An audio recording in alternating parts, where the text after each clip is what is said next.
Hi, and welcome to this week's edition of the Lake Report. I'm Katie Sartoris, the local news editor at the Daily Commercial, and your host here on the Lake Report. We've got lots to cover this week, so let's start with some headlines. The Leesburg Lightning is in its final regular season week, fighting for home field advantage in the playoffs. Don't miss the latest game coverage on dailycommercial.com. We're rooting for you, boys. In other sports news, the Bass Anglers Sportsman Society is bringing its premier fishing tournament back to Lake County. The much-rumored stop became official Tuesday when the 2022 Elite Series schedule was released. The tournament will run from February 17th through the 20th on the Harris Chain of Lakes. It's the first time the tournament will be held on the chain since 2011. Servicemen and women never truly retire. In our salute section this week, correspondent Keith Oliver reflects on the local veterans who, even in retirement, are giving back to their community. We appreciate their continued service. Did you know the Lake County Sheriff's Office has a fleet of 14 drones? We talked with the deputy in charge of the drone unit, and he told us they use them for intelligence gathering, defensive assets, and most importantly, life-saving missions. The drones are often used to look for people who have gotten lost, and in some cases, they can help other emergency responders, like firefighters who may need help identifying hotspots. You can catch this important story on our website and in the Daily Commercial in the next few days. Team Banner from the Leesburg Police Department made their debut on A&E's America's Top Dog this week. We've got a special report on this dynamic duo later in the show. Stay tuned. Now for some COVID-19 vaccine news. About 57% of Lake County's population of people 12 and over have been vaccinated. In Sumter County, that number is even higher at 68%. If you aren't among them, you still have plenty of opportunities to get your shots. The Department of Health in Lake County has 2 locations open, one in Claremont and one in Umatilla. Hours and other information can be found at vaccines.gov. Plus, retail pharmacies like Publix, CVS, Walgreens, Sam's Club, Winn-Dixie, and Walmart have started offering walk-ins. Check their websites for more details. The debate on downtown Mount Dora's building heights continues. Discussion on the topic got heated yet again this week during a city council meeting, but the meeting ended without a resolution. Read more on dailycommercial.com. Of course, you'll find more news on our website and in the pages of the Daily Commercial. The Leesburg Police Department had a special treat for the kids this week with a night of free bowling at Bowl with Patrol. It was quite a sight seeing these officers show off their skills, but all for a good cause. Here's Cindy Peterson with the story. Bowl with Patrol was the Leesburg Police Department's latest community event where kids had the chance to hang out with the men and women in blue while enjoying a free night of bowling. So we get out here it's better for community policing. We get out with the crowd, new people every single time, talk to them, just get to know them and stuff like that. They engage with us, shows that, we're humans just like everybody else. So it's great to build rapport with them. Again, meeting new people is always a good thing too. To me, honestly, it's having fun. You get to relax a little bit. Like I said, getting with everybody and just having fun with everybody, that's my thing. So. The event, held at AMF Lanes in Leesburg, offered 2 time sessions for families to choose from to allow more kids to participate. I like events like this because it lets the children see the officers, and I like the events with the fire department too, so they know who our community leaders are. Just something fun to do with the community, get everybody out and together. For the officers, this was a great time to bond with the kids in their community and help the kids really get to know those who vow to protect and serve. Basically out here for community bonding, just to engage with the community and show civilians and others that we're not just cops in uniforms, we're people as well. It's fun to get out here and engage with the kids and, like I said, show people that we're not just cops in uniforms.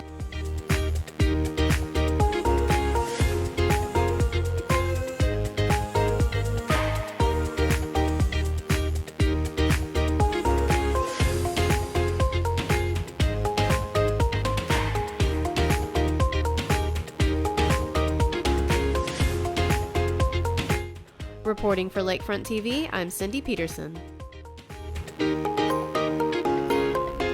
Officers, we can't thank you enough for all you do in our community. Speaking about officers, when we come back, an up-close look at the Leesburg K-9 team that competed on the popular network TV show America's Top Dog. Next on the Lake Report.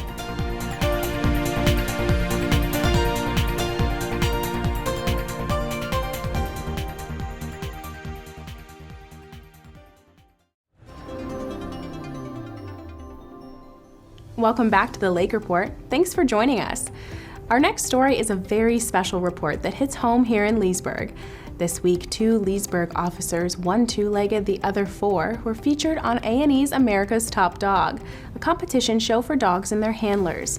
The story of senior K-9 officer Gary Herrero and his top dog Banner melted our hearts as we watched him fight for the title. But what led to his journey to fame? Let's take a behind-the-scenes look at this dynamic duo. Hi, I am Senior K-9 Officer Gary Herrero, and I work for the Leesburg Police Department. Banner's given name was Kim. That's apparently a very popular name in Germany, where he was imported from. So once Banner came over and he became my dog, we are allowed to rename him. Essentially, I gave the chief a list of names, and I categorized them. So I gave him some superhero names, pirate names.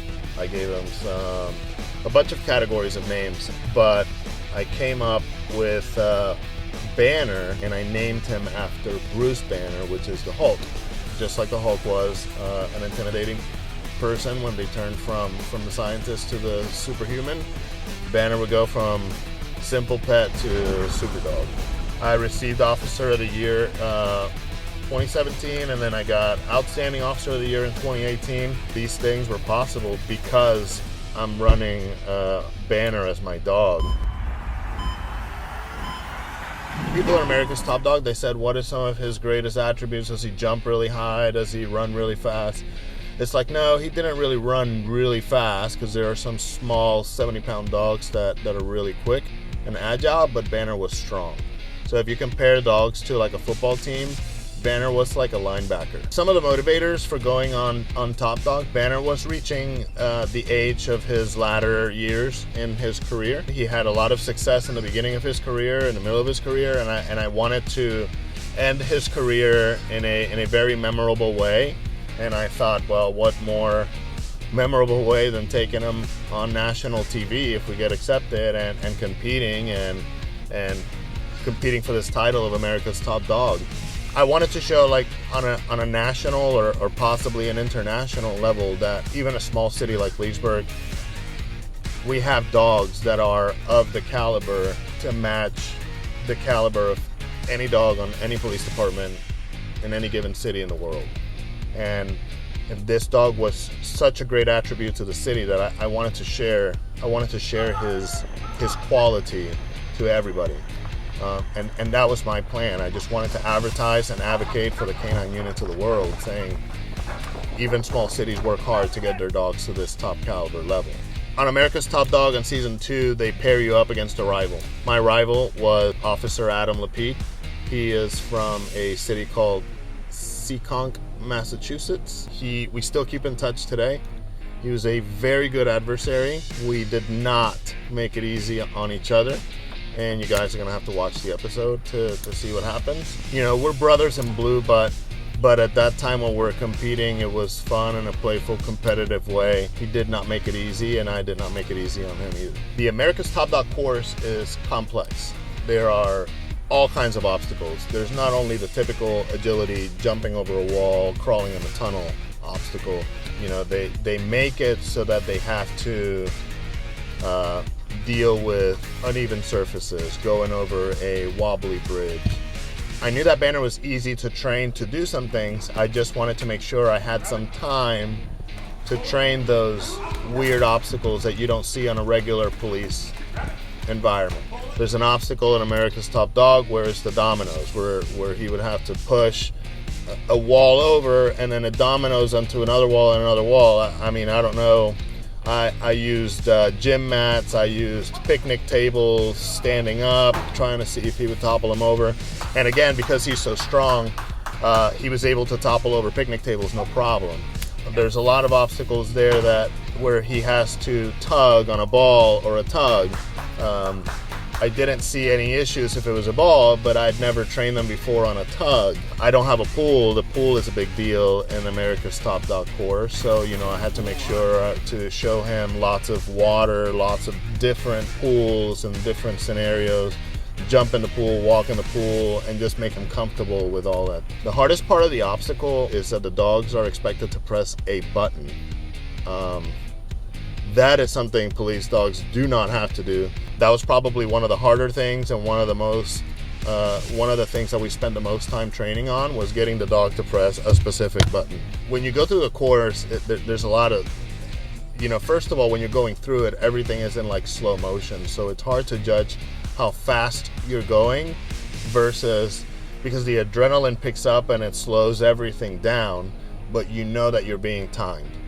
And I know that my competitor Adam had a great time on his run. So all of these things are going in my head. I have to go fast, but I have to be specific as to what button he touches. And if I go too fast and I leave him behind, maybe he thinks something.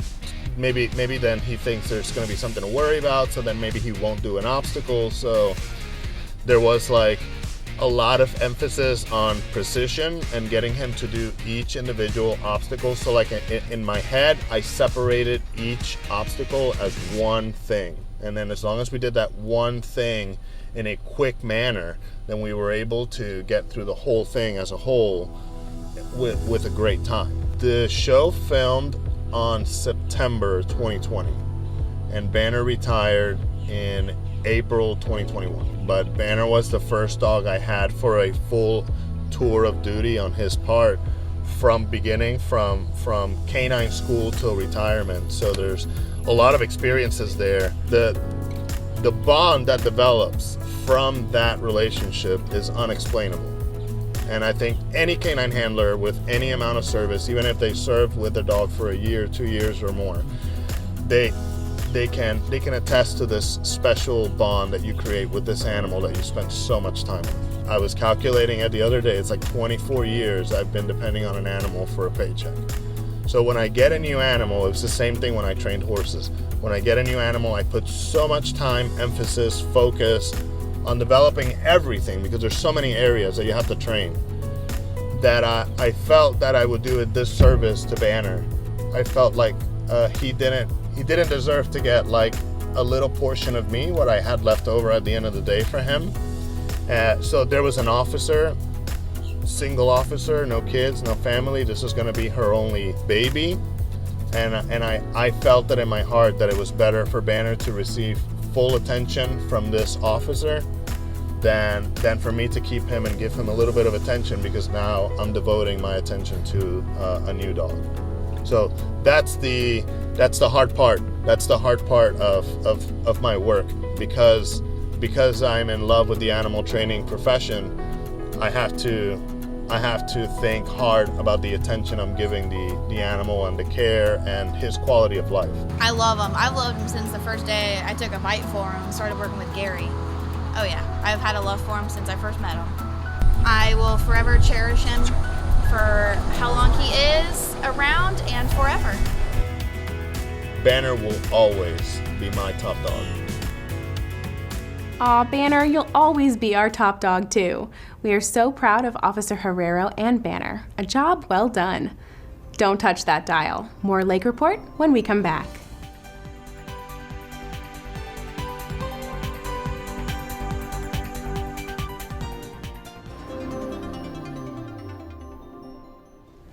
If you're just joining us, you're watching the Lake Report.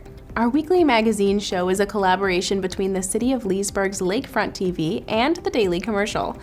We're here to bring you some of the latest local news, events, and other reports to help you connect with your community. If you have a story idea for an upcoming show, please shoot us an email at lakefront@leesburgflorida.gov. Also, be sure to like and follow Lakefront TV's and the Daily Commercial's Facebook pages. The Keep Lake Beautiful team was spotted on yet another mission to help keep our lakes clean. This time, they were focusing on what goes down our storm drains and how it affects our water bodies.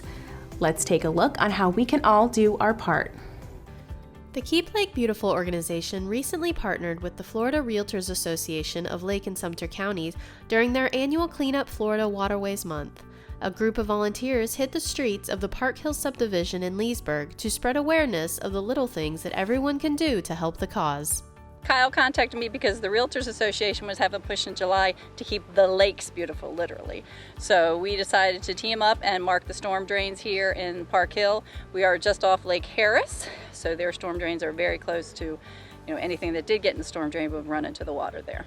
We are part of the reduce, reuse, recycle combination. Obviously, this is the reduced portion of it, trying to keep pollutants and other detrimental chemicals runoff out of our drains. Today, when you go out into the community, we're going to be putting door hangers on the doors. It's just information that's going to let the residents know to please be careful. We don't want pollutants going into, of course, our storm drains. And then also putting on the drains that you see as you drive down the neighborhood, that we really only want rain to go in that drain. We don't want anything else, no pollutants, chemicals, nothing like that. Just so we can keep our lakes beautiful and we can protect the environment as much as we can.